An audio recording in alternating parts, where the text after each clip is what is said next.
I am here with a special guest, my good friend Andrew DiDonato, back on the channel. For those of you that have not heard mine and Andrew's interview that we did a few years back, definitely go back in the library and check that out. It delves into Andrew's story on the street with Nicky Carrazzo's crew and the Gambino family, and it's a very awesome story, as well as Andrew has a book out as well. Is that book still available on Amazon? Yes. Yeah, you can get it on Amazon. You can get it at Barnes and Noble. Dennis Griffin did the book, and it's titled "Surviving the Mob." Right. Dennis wrote it back in 2011. Then that's a fantastic read. Actually, I bought that book and read it before I ever knew you. You know, you and I became friends later on, Yeah. but it's a fantastic read. The Yeah, way, thank you. It was a nice experience. I mean, Dennis was very easy to work with, and I learned a lot about how they do that. Put the books together and everything like that. It's pretty interesting. But it's amazing when you look at your life and your whole life is like could be compressed into like 280 pages. You kind of laugh. right? Yeah, that's the most interesting part of it. You realize it. But there's so much more we could have put in. But you just don't have the room for everything. You know.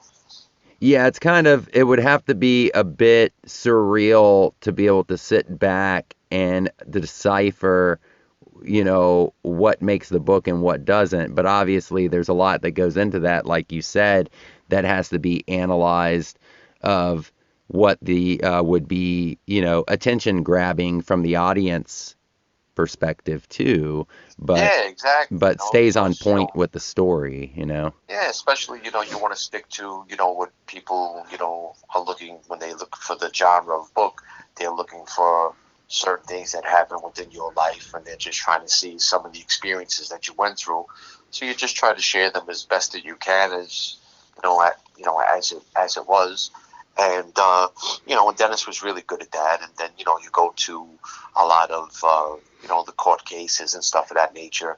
So people could refer to the to these things during that time period to see what was going on, Right. and it gives them a better understanding. So yeah, so I was kind of fortunate with that, and because Dennis really the way he spelled it out to me really made it easy for me. Right. Well, he had a history already of writing and Yes. already dealing with publishers and that whole song and dance. So that really was a asset for you to Oh have yeah, that experience. 100%. So Yeah, definitely was. And I was on the fence for a while before I even wanted to do the project, and I'm glad I did. Though it turned out to be a real good learning experience. It really did. It was a good experience, right. Well, and not only that, it preserves your story. which is important to get out there because if you're trying to send any sort of positive message to anybody, who remotely is thinking of that situation as being like you know a glorified life, you could tell the story and let them see what it really is. And then you have the other side to it where you're actually destroying people's um, this idea that they have, and like you're destroying that fantasy that these people have because they want to believe it's this, this glorified brotherhood, and it's not. It's just a bunch of guys who use each other and run each other into the ground for their own personal gain. Right. And, Greed. greed. And it's sad because everybody's expendable. Everybody's expendable, 100%. Yeah, And that's exactly. kind of what we're going to get into Okay. this evening, since you have a good knowledge on the Gambino family, obviously, is the history post John Gotti Sr. And even John Gotti Jr., the leadership structure of the Gambino family from kind of picking up from when Peter Gotti was over the family to where people can kind of get a understanding of how the family has been ran. I'm not really putting out any new information that is outing anybody. It's just putting out information that is already public knowledge. When Peter Gotti was running the family, and at that time frame, the federal government definitely had their targets set on the Gotti name, and they were going after them systematically. So when Peter Gotti went to prison, I guess for a time period, Jackie D'Amico, I think, was an acting street boss. I mean, obviously, Peter was supposedly still the boss of the family in prison, but I guess Jackie was running the family on the street. Do you have any Yeah, insight well, on? I can give the insight from the time that I was still on the street. As of like 96, 97, they had a panel, which was Nicky Carrazzo, Jackie Knows, and John Jr. Before John Jr. went away. Right. And at least that's how it was told to us. And I remember, meeting with Nicky in a diner. And I remember when he was going to take over the family, he was taking the guys in our crew, and he was pretty much deciphering where the guys were going to go.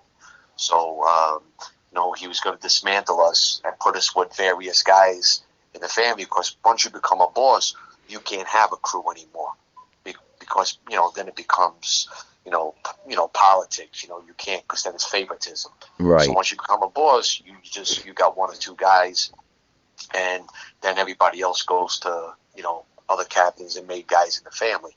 So that's what he was deciding. So that's how we knew that he was gonna take over at that time, and it was just gonna be him.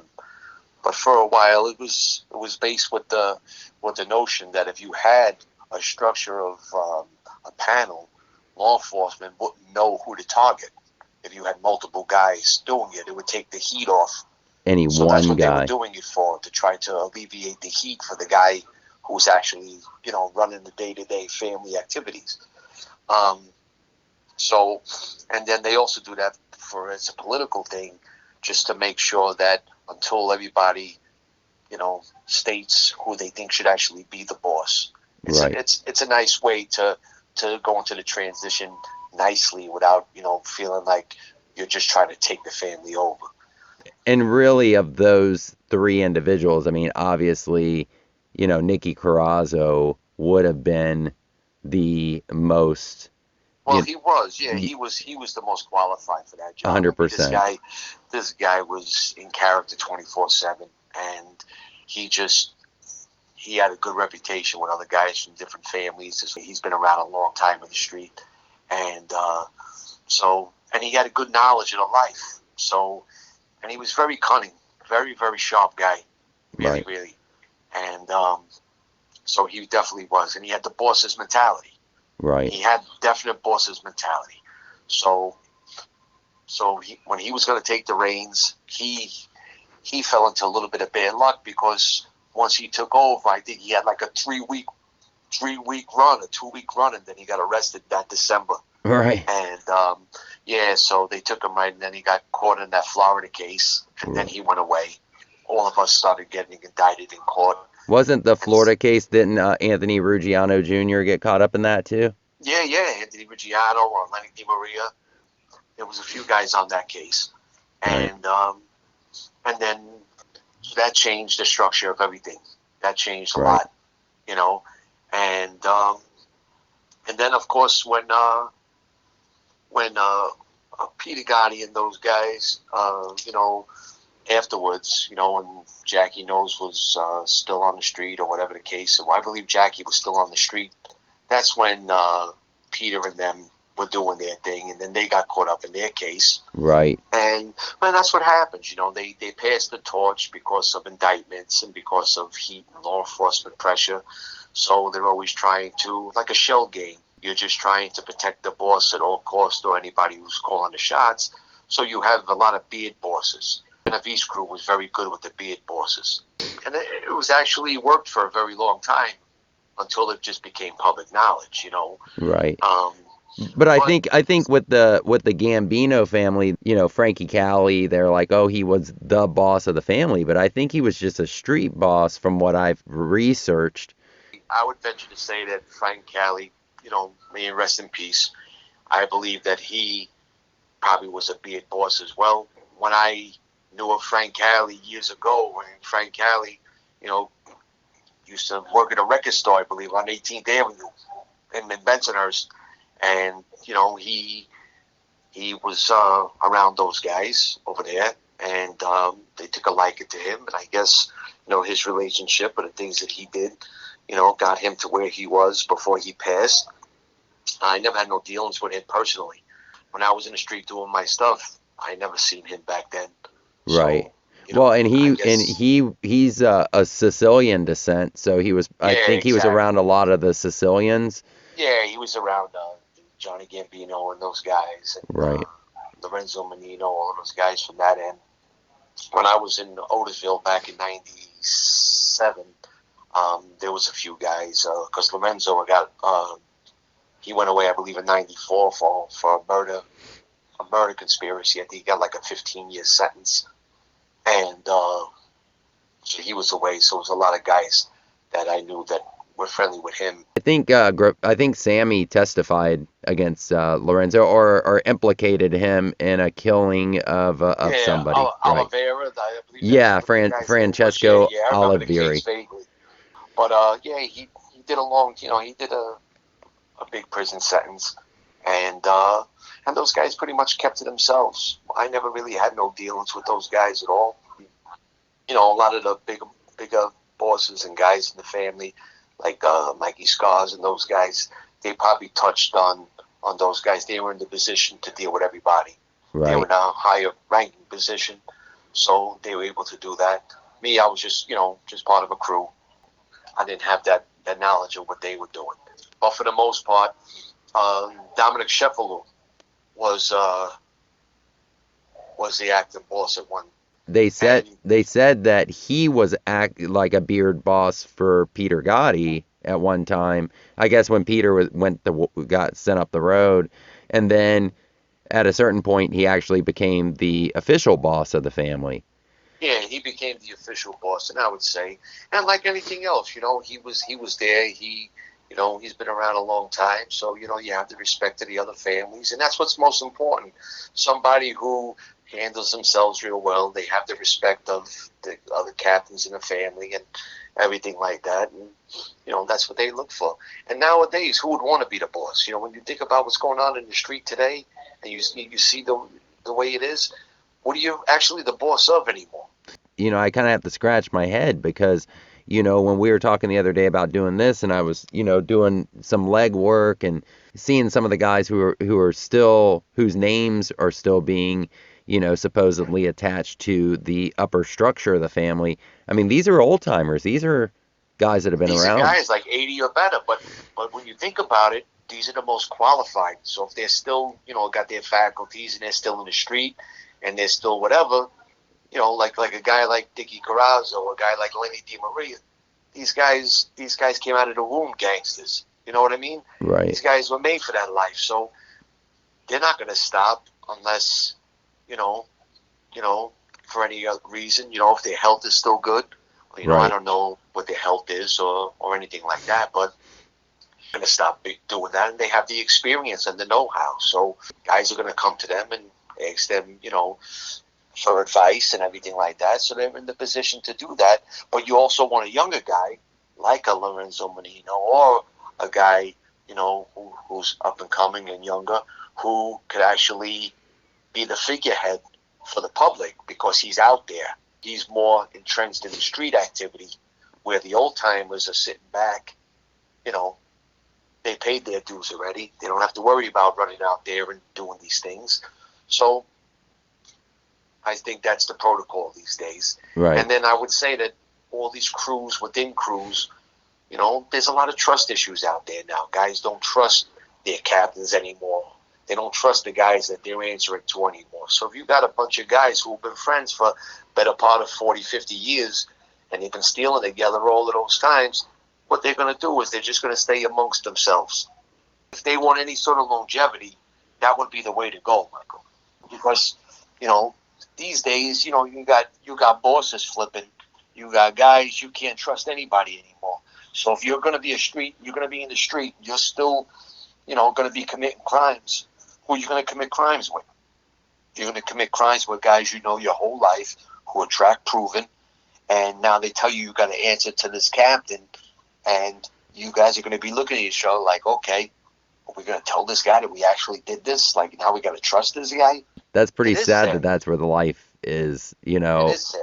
And, it's been many years since I've been out there, but I see what goes on every day, and I see the cases that are being made, and, a lot of drug cases, a lot of pill cases, I don't see any, ain't nobody out there, inventing the wheel, so to speak. Right. There's nothing new. What? Identity theft? What are you doing? Guys are, ain't nobody doing anything that, hasn't already been done. And so most of these construction companies now, or all these major construction companies that have been shaken down in the past, they have government auditors now who run these unions and everything like that. So it's very hard. Right. It's very hard to earn in that capacity. The traditional ways. These guys are making money right. with illegal sports. I noticed that seems to be the biggest thing. But now they're legalizing marijuana in New York. They're doing a whole bunch of other stuff. So I wonder how things are going to shake out soon.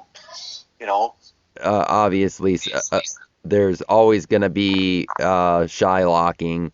There's always going to be, prostitution, escort services. Yeah, because if there's a need for it, if there's a public need for it, like there'll always be a guy who needs to borrow money who can't get it from a banking institution, or somebody who's got a gambling problem who right.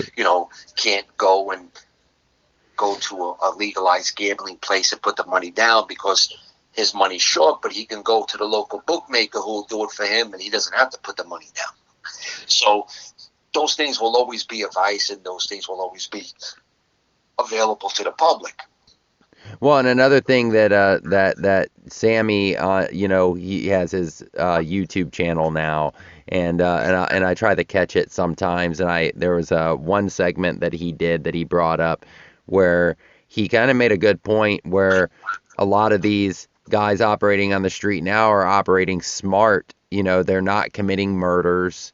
They're trying to do things in a more, a way that a traditional blue-collar racketeer would do things, not so much the old... Yeah, because, certain things just bring heat, and certain things are going to bring the attention of law enforcement.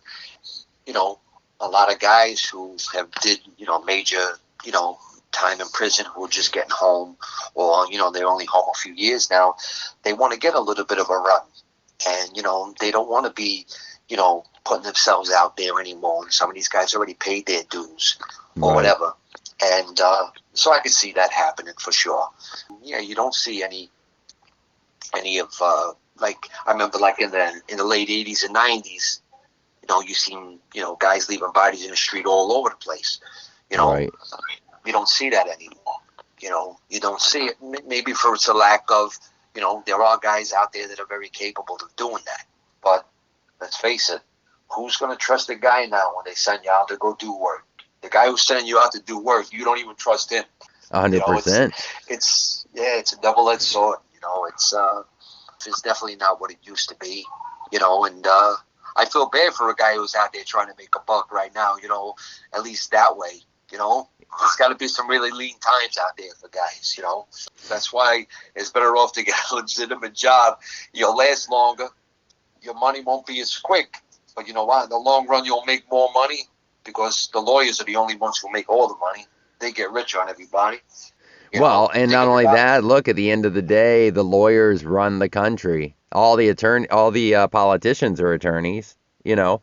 So the two, the Republicans and the Democrats are like the two organized crime families. You know what I mean? Yeah, well, you know what? We're just pawns. Like these people, politics is a real dirty business. That's a real dirty business there. Right, right, 100%, 100%. But for the most part, what's happening there today, like right now, like if you were to sit there and say, well, this guy is the boss of the family, this guy, I'll be honest with you, every day, it probably changes so much now.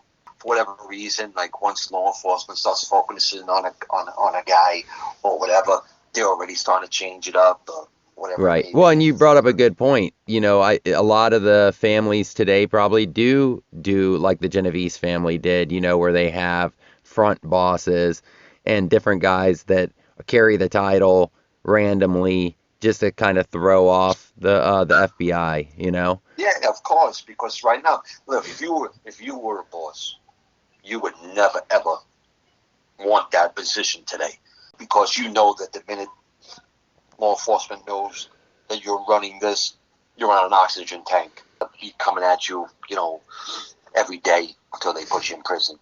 They say that Lorenzo Menino is supposedly running the family, or he's an acting street boss, but they've also linked Lenny DiMaria to running the family for a while. So, you don't really know who exactly is running the family, really out of any of them. Well, you know what? Lenny's been around a very long time, and listen, I got a soft spot for Lenny. Lenny was always good to me. He was a good man, as far as that's concerned. Um, you know, some people in your life, you just can't help but to laugh when you think about them. They bring a smile to your face. Lenny's one of those guys who's always a happy guy, Right. always a gregarious guy, and but for the most part, if he is, he's well qualified. But he's also pushing 80 years old. Right. So, you think to yourself, how much gas you got in the tank to do these things. This guy's been in the street his whole life. I'm Right. sure at some point. So that's why you need a guy. Well, I don't know if it's Lorenzo or not. From day to day, how you're going to know. The bottom line is that, it's very logical to see somebody who's a little bit younger, who's been around a long time. Lorenzo paid his dues. He's been around a long time. So if you got a guy like that who's doing it, who is the beat boss, hey, it is what it is. But that guy who's acting street boss, he's also putting himself out there because he's the one who's going to get all the attention from law enforcement. Yeah, he's putting a target on his back too. Yeah, Yeah, for sure. exactly. That's what happens, But for the most, and then I seen something about Mickey Paradiso. They were talking about him. Yeah, well, he's been around a long time. That guy did a lot of years in prison. I think Mickey did like 20 some odd years in prison, something like that. Back in what was it? What year was it? He got pinched. He went away for a long time. Then he got pinched again. I think it was like 2006. He got pinched again. So that guy paid his dues. I mean, he's been. When I went away in '89, I came home. It was 2004, and I think Mickey went away in '89, something like that. I think he got like 19-year sentence back then. Yeah, I think he got indicted with members from. There was like the Gambino members. There's about 20 of them. Some Bonanos, and they were tied in. There was like illegal gambling charges, and I think like millions of dollars worth of marijuana and oxycodone. There's a big drug thing tied into that too. Oh, okay. And I think that was back around 2016 or 17, I think. His name was linked to putting the hit out on Gas Pipe back when Jimmy Heidel tried to hit Gas Pipe. I think Mickey was him and Angelo Ruggiero were it was behind him that. and Angelo Ruggiero. Well, Heidel was with Mickey Boy. Yeah. Heidel was with his crew. But listen, that was how the way that scenario played out was kind of wild, because of that opened up the other case with the two cops. That opened up that case, and then it was interesting, how that transpired, getting off the subject, but right where Heidel's mother seen the guy on television. Unbelievable. Yeah. She was watching TV. Heidel's mother. Ippolito. Yeah. Yeah. Now when you think about the sad part of her life, this woman lost 2 of her children to organized crime violence. She lost both her sons. Both her sons were murdered. Wow. So think of it that way. When you think about these people, think about this life and how that's one family lost 2 kids to that life. Right. And but yeah, the thing with Mickey Boy, him and Angelo Ruggiero, they had the beef with the retaliation, thing for with gas because of what the Frank DeChico thing or whatever the case may be. Yeah, that turned out to be a bad thing because Gas Pipe, as you know, I mean, he was that guy just was bloodthirsty, and he was a dangerous, dangerous man. They got him. They just didn't kill him. They got him. They shot him a few times. He just lived. It just happens, just the way the ball bounces sometimes. But and I think that put a little pressure or a little, it opened up a can of worms for John Senior, I believe. And, him and Mickey Boy, I guess that brought a little tension there. But Mickey Boy was a true tough guy. Like Mickey Boy, that guy was a tough guy. Did you ever meet him? No, because Mickey Boy and me were away at the same time. Right.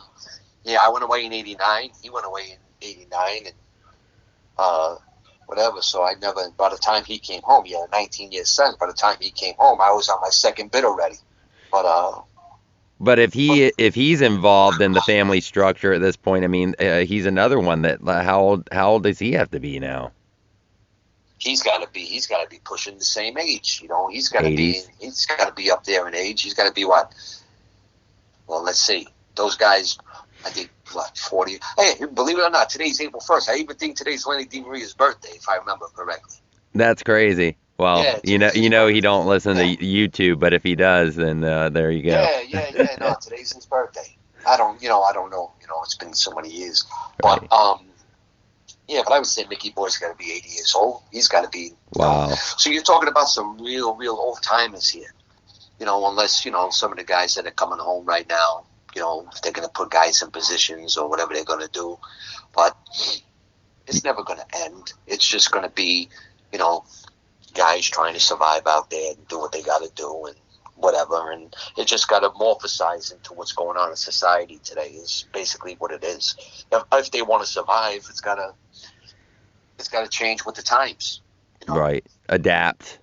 It's got to adapt. Absolutely. That's the only way that you survive is if you adapt. But these old timers do have the know-how.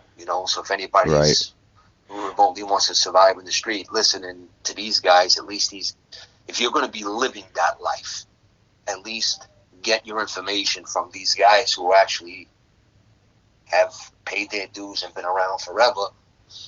Right. But who knows at this point? It'll be interesting to see. Like, I'm finally in the position of my life where it feels good not to know a little bit, so I could just look back and just look and see what happens like everybody else. I mean, I haven't had that kind of aspect on things in a very long time, because usually I was knee deep in everything. But, right. Now you just look at it, with a different set of eyes. I would say a lot of gang activity now, more than anything. You get guys who are just sticking together, who've been committing crimes, for years together. Right. So things are more segmented, where it's more like small cells, exactly, like small crews of people. You're going to stay with the guys that you trust most. You're not even going to reveal it to people who you claim as captain, this, that, the other thing. You're just going to send envelopes and that's it. Because as it is today, guys, years ago, that's the funny thing. I remember years ago, you didn't know who the captains were. Years ago, you didn't know who the bosses were. You didn't know who the captains were. Today, guys are walking around like bragging about it that they got straightened out, bragging about that they became a captain like it's a joke. Yeah, that's years ago you didn't know. And I also know what else I seen. So that things are definitely changing, because I noticed there's some guys that when I was in the street were like around the Bonanno family. Give you for instance, I had friends of mine who they started out committing crimes when they were younger, and they were around the Colombo crew. Mm-hmm. Then for whatever reason or other, whether it be through marriage or something else, I seen that they were gravitating, they were starting to hang around with the Bonanno crew. Mm-hmm. And then I heard just the other day that one of them is getting straightened out with the Gambino crime family now. So it shows you that these guys have been around for so long that things are starting to change so much in the street that you got guys who you would have thought were going to be, because when I was in the street, I remember if you were the crew, you were that crew for life unless they released you. And releasing you, it's very far and in between. It happens, don't get me wrong, but it doesn't happen often. I remember when I tried to get released years ago, and, I was told but the exact words, I think the exact words, the way Nicky put it to me was, "You were born here, you will die here." Right. As that. Right. So that lets you know. But so I seen these guys like there was a guy who was around the Colombo crew. I think he was around Greg Scarpa, and did a big bit in prison, and just came home not too long ago. And I heard that he got straightened out with the Gambinos. You're seeing a lot of that now, Right. because guys who they were with when they were in the streets so many years ago, so many years have passed, those guys are dead or moved on or got locked up and they're not around anymore. This guy has nobody else to go to, don't trust anybody. He starts doing things, and he had some friends in this family and they know who he is and his credibility's there. And maybe that's what's happening now. So you got guys just picking up guys who nobody claimed or whatever. Right. And it's just it's a big difference than the way it was, just 20 some odd years ago, and when you're seeing years ago, when I, started, when I cooperated with the government, moved on, I was a minority. I'm not a minority no more. There's no more minority. There's so many guys now who are seeing the life for what it really is and realizing that, it's a bullshit life. Right. There's probably more, truly capable guys out of the life than there are currently in the life, Well, right now, yeah, the guys that are in the life now are just about trying to make money, and that's it. It's all about money, Right. And now they're looking to make guys who could bring money to them. So basically, the more you do that, the more you weaken the links by doing that. You're not going to have it because, and way even before I was in the street. I mean, I was in the street in the early 80s, 81, 82, whatever, when I first started, committing crimes and doing stuff. Even way before me, those guys, generations before, they were thirsty. It was a different kind of thirsty. Those guys had some hardships. They went through some stuff. And then now, you have so many things at your fingertips.